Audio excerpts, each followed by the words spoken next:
Welcome back to our special Bihar coverage, where we are bringing you the big result, the battle for Bihar. In just about half an hour from now, the EVMs, the electronic voting machines, will be opened, and then we expect counting to be done thick and fast in a state that has a reputation for quick counting. Biharis, when it comes to politics, you can't beat them even on counting day. Therefore, we're going to put the 10 big X factors. What is going to decide this big Bihar verdict? And then I'll get all our studio guests to tell us where they stand on this. A, who have the women voted for? This is an election where the women vote could be critical. Is there a strong youth factor? Have the youth swung in one way? Remember, about 1.7 crores voters in Bihar are under the age of 29. That's 25% of the total voters. Has the BJP gained the Dalit vote? Is a critical factor. Who has gained the EBC, the extremely backward caste? They're about 30% of the state. Who has gained this critical silent voter? Has there been a religious polarization in parts of Bihar, particularly phase 5, where there were large Muslim pockets? Have smaller parties and independents, the likes of Pappu Yadav, the likes of Owaisi, split the vote in any meaningful manner? Is there a sharp rural-urban divide? Remember, traditionally BJP is stronger in urban Bihar than in rural parts. Will Lalu be an advantage or an Achilles for team Nitish? Many believe Nitish minus Lalu was the way middle-class Bihar wanted this election to play out. Will BJP's allies, Paswan and Kushwaha, be an asset or liability? And we could also say whether the Congress will be an asset or liability. Remember, 40 seats that it's contesting. And number 10, will the price of dal, and I put this because dal was an issue when I saw it on the streets of Bihar, will dal influence voting patterns? Those are some of the 10 issues that we are going to be looking at. Manisha Priyam is joining me now, India lead with the London School of Economics. You have a great in-depth look at Bihar over the years. Your sense, is there an X factor that we should be looking at in this election that you believe could be critical as those votes start getting counted? Women, especially EBC women, who are eagerly coming out and saying that they've benefited from the model of development that Nitish put around. So that is a local model of development that brings out the whole story of Modi's development versus Nitish's development. The other thing is item number 8 or 9 on your list, but that's the price of dal. I do remember that at the time of the Lok Sabha voting, women and the Dalits said that we are voting for the Kamal Chap largely because of inflation, and the other one was unemployment. But they had expected the Modi government to deliver on these. Are they looking at the vote for Modi government in 2014 as a conditional vote? And are they looking at those terms once again? I think those are the things I would be looking out for. Yeah, we should also look at this in the context of what happened in 2014 and what happened now. 2014, in the general elections, if you extrapolate that into the assembly, the Mahagathbandhan was leading in just 64 of the 243. The NDA-led alliance was leading in 172. And that's as early or as late as May of 2014, just about 18 months ago. That election was a complete Modi wave election. And that's what we want to see. Has that wave sustained itself? Who better to answer that than Sambit Patra, who's joining us early this morning. Sambit, you know, it's unfair almost on politicians to call you before the counting begins, because I know you're going to say you're winning. But if you were honest with yourself, under that lovely smile of yours, are you nervous this morning for once? But I would like to begin the day by wishing you all and saying Jai Chanakya. That's the new way we have started wishing all our friends. And secondly, I thought you were I thought you were going to say Happy Diwali, but you know, that's in 3 days from now. But Jai Chanakya, yes, Chanakya came from the land of Bihar, and you're relying on an exit pollster. That's a good sign. Tell me. No, in fact, I was just going to the Twitter just before sitting for your discussion, and there was a fantastic post by some of our supporters, and the say today is Andhera chhatega, Suraj niklega, Kamal khilega. So I'm sure in Bihar there would be parivartana. I'm sure that the victory this time in Bihar is victory of development. And I've been participating in umpteen number of debates this last few days. I mean, exit polls and all that. One common sense that comes out everywhere is if NDA wins, it is victory in Rajya Sabha as as well. Victory for Bihar definitely. Victory in Rajya Sabha as well. The numbers of BJP in Rajya Sabha would swell up, and that would help in passage of bills. Much required bills for the development of this nation. So definitely it is a time when Bihar would march ahead as well as India. So together, what Mr. Modi has been reiterating, that India and Bihar both need to march ahead together. Your numbers in the Rajya Sabha will improve, but you can only get a majority, I think, if 2018. If you get everything right, it's about 2018, Javed, I think that they will get there. But Sambit, I must say, innumerable debates. You will get a Guinness Book of Records one of these days for the number of debates you participated in the last 1 year. I'm willing to have a bet that you are the most watched face on Indian TV now. Only Narendra Modi is watched more than you. So you can, I don't know whether you're going to see that as a good sign or a bad sign. But that's what I'm going to say. Or others in his party. Or others in his party, how they're going to. But it's always a pleasure having you early this morning. Jai Chanakya, as you said. I don't know, Naval Kishore of the RJD is also joining us in our newsroom. Naval Kishore ji, which way are you looking at this? Are you going to say Jai Lalu or Jai, is there something else that you're going to say? He's saying Jai Chanakya. Who is your exit pollster that you are relying on? Or you're relying on Surjit Bhalla? With 175 seats. Of course. No, I am just going to say that it is Jai for the people of Bihar. Jai Bihar. Yes, who has shown the faith in Mahagathbandhan, and they have stood for the development which is with justice, that is social and political justice in the past. Right. And they will be looking of a development model which will be not only counter but demolish the development pattern, development model which has been put forward by Modi. Right. So can I I'm sorry sometimes to ask politicians to stop before the counting comes, because all of you believe that you won the election. That was my only limited point. I just want to get into this X Factor game.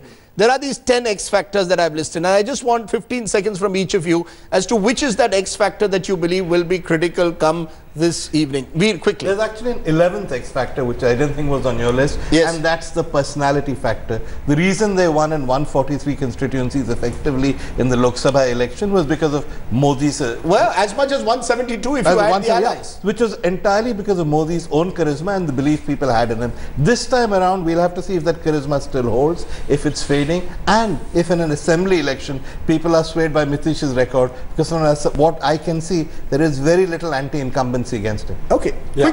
Very similar to what we are saying. Last election was won by Modi, and if he loses, this election would have been lost by Modi. That's a bit unfair, isn't it? I mean, there would be those who are going to say that this is also about Nitish's idea of charisma. No, that's a flip side. That's right. Because I'm saying we are going to reach the X factor where the state elections are decided by the quality of the state leadership. The Bihari versus Bahari argument. Do you believe any of those X factors are critical? The Dalit vote, the EBC vote, that there is a sense though that these are the silent voters of Bihar? See, I think all the X factors are irrelevant. It's primarily because they all work together. And because all work together, therefore individually they don't count. And when they all work together, new chemistry evolves. And that chemistry, I think, is more towards what Veer was saying in terms of the two personalities in the play. That is, are we looking at local development, or are we chasing the charisma of the distant dream of national development? So I think this is what is going to determine things. If you're talking, and one factor which is not being emphasized enough by even those who talk about caste, is they're not talking enough about scheduled castes. And I'm a little curious about that. Let me make it clear for our viewers. There are about 14% Dalits today in Bihar. That's 16. Average percentage which is given, out of which 5% are Mahadalits, around 4 to 5% are Paswans, and 4% are Ramdasis, as they are called. That's the non-Mahadalit Dalits who are also important. The non-Mahadalit, the Ramdasis who are equally important. The sense though that you get, Ashok, is there a sense that this is a referendum on Mr. Modi? Is it fair the way we are pitching this election, that it's a referendum on Mr. Modi, or is that inevitable given the kind of aggression with which he's campaigned in Bihar? Is this a personality clash between him and Nitish? To some degree it is. I wouldn't call it a referendum, but I'd certainly call it a very important and perhaps it's the most important political test for him since 2014. In a sense, this is a battle for the legacy of the very good government the BJP and the JDU ran in Bihar between 2005 and 2013. Who gets the legacy? Does Nitish get the legacy? Does the BJP get the legacy? And in a sense, the way the MBCs and the Mahadalits vote, both of which were crucial props for that government, becomes important today. Will they vote for Nitish? Will they vote for the BJP? Quick response from you, Ajit. X factor. Which is the X factor that matters to you? I think the most pivotal factor in this election, the most important X factor, is the Dalit vote and the MBC vote. See, Bihar politics is basically in the past divided between the Savarn and the so-called backward classes. So in this case, the pivotal vote will be, if the BJP wins, it will not be because of the Savarn vote, because the Savarn vote has always been with them.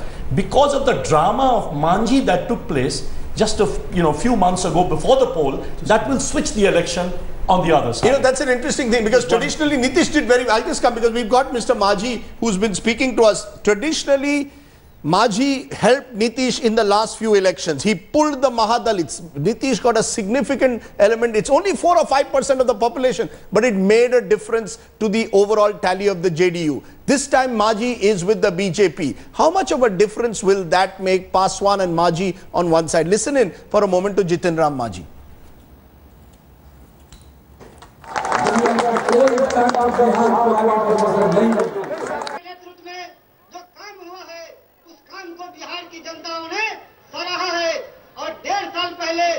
That short interview, short clip that we have with Jitin Ram Maji, there he is on your screens. What kind of a role will he play? Have we exaggerated the importance of the Hindustan Awam Morcha, the hum factor in this election? But I also want to go at this moment to Jaiveer Shergill of the Congress, just get a quick reaction from him. From a Congress perspective, you've had a bad 48 hours. You've just lost in Kerala, a state where you control and which is going to the polls in April, May. You've lost in the local elections there. You've had 9 of your MLAs desert you in Assam, which is also going to the polls in April, May. Things couldn't be worse. Is today your last hope? Is today the only... If you lose Bihar now also badly, after taking this big gamble of being the C team of Nitish and Lalu, I mean, things are getting worse for the Congress. Rajdeep, absolutely not. We are very hopeful, and this is going to be a very good Diwali for Congress. I was hearing the other speakers, 3 Ds will be the decisive factor in Bihar: Dalit, Dal and Dadri. Now BJP's communal propaganda politics, there, even from the start, Rajdeep, take a step back. Grand Alliance campaign was consistent. Even in messaging, even in making of slogans, even in ticket distribution. Whereas NDA, there were cracks within BJP, cracks within NDA. They were, even when Mr. Modi was speaking, that Nitish Babu hisab do, there were murmurs in the crowd, pehle aap to 17 mahine ka hisab dijiye. So the only, the game plan with Mr. Modi went into the battlefield was attack political opponents, but completely devoid of his own agenda, blueprint, or even projection of state leadership. Jaiveer, it's interesting, the Congress, which is contesting just 40 out of 243, and will probably be lucky to get into double digits. If you get into double digits, that will be an achievement, is calling for an early Diwali, but you are entitled to have one. If you win, you are entitled, jo jeeta wo Sikandar. But quick response, Sambit Patra, to that, in a sense, is this a referendum? Will the BJP treat this as a referendum on Mr. Modi? Will Amit Shah's leadership as president of the party come under threat if the BJP doesn't win? He comes for re-election, as Ashok pointed out, in January.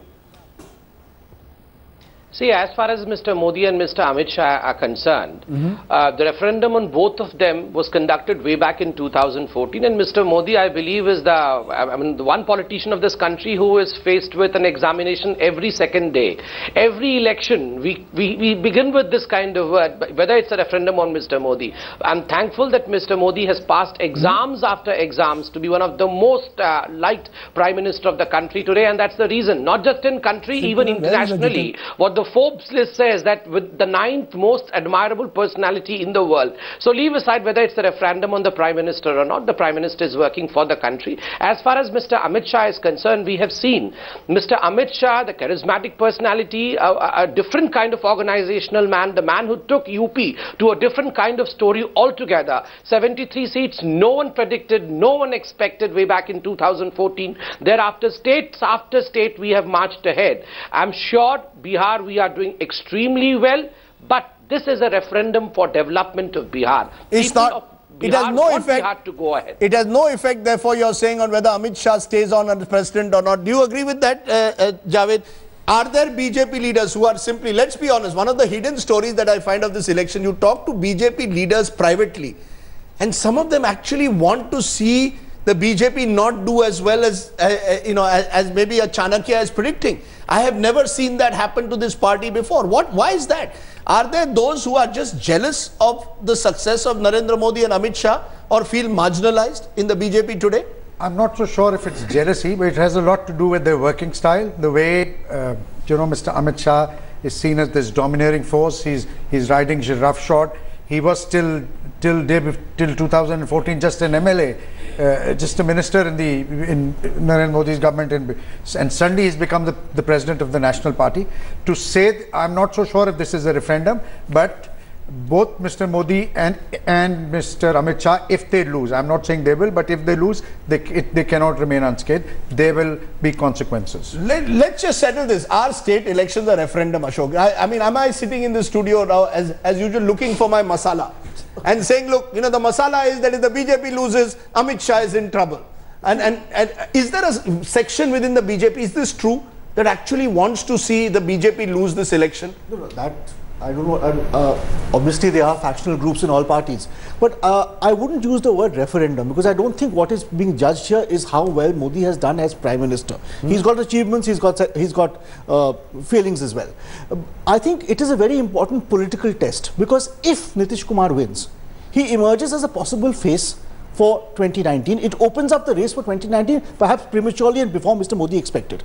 If on the other hand Modi wins and the BJP wins, then there is no serious challenge for some time ahead. Are we in agreement there that if Nitish Kumar pulls this off, he will be the challenger to Narendra Modi in 2019? Manisha, quickly, 30 seconds. Is he the challenger?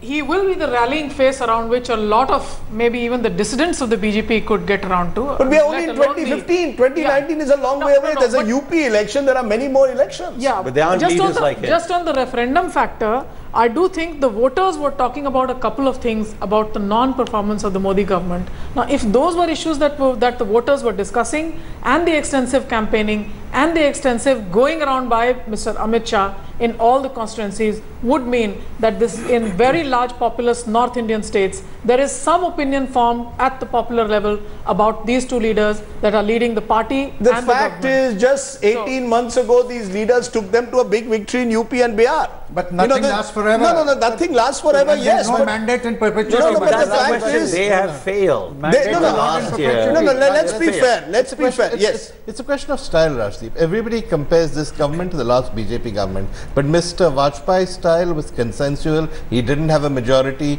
He had Mr. Advani to contend with. It was a very different government. The parallel for this government, oddly enough, though they both represent absolutely the opposite of each other, is the Rajiv Gandhi government, where Rajiv Gandhi had a majority, thought he was okay. Amit Shah is the Arun Nehru of this government. Arun Jaitley is the Arun Singh of this government. Yeah. It's these three people who run this government. You put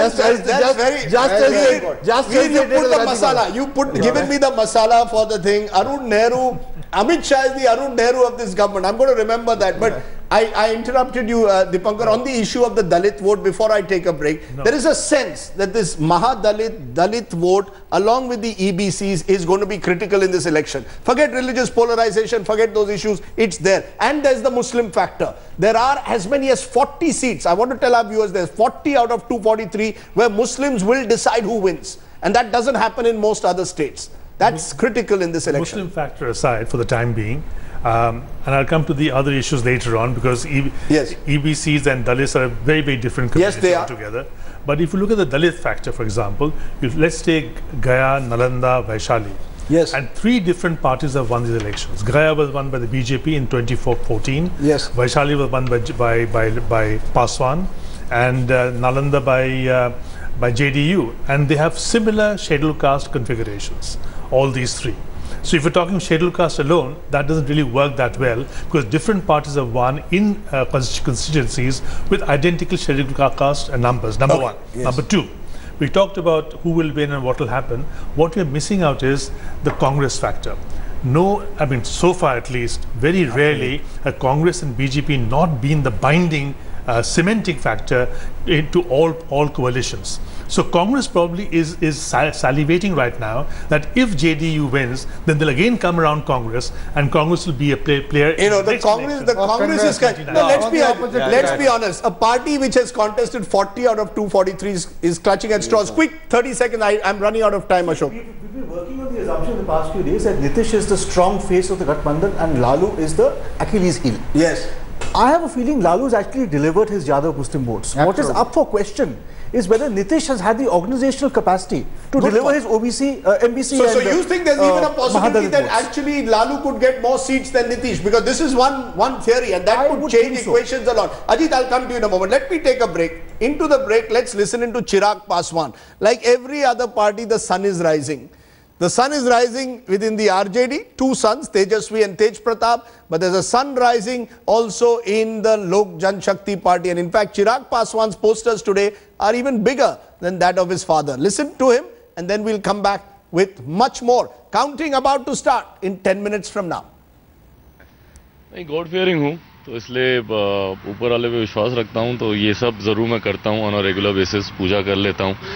but हाँ, जब खास दिन होते हैं उस दिन मैं विशेष तौर पर अच्छे से भगवान के सामने नतमस्तक होता हूं. तो आज उन विशेष दिनों में से एक है. बट हाँ, उससे ज़्यादा विश्वास मुझे अपनी मेहनत पर है. पूरे प्रदेश में घूमा हूं, सबके लिए मैंने प्रचार किया. अपनी पार्टी के लिए तो किया ही, पर भाजपा और रालोसपा और हम पार्टी के लिए मैंने प्रचार किया. और जहाँ जहाँ भी मैं गया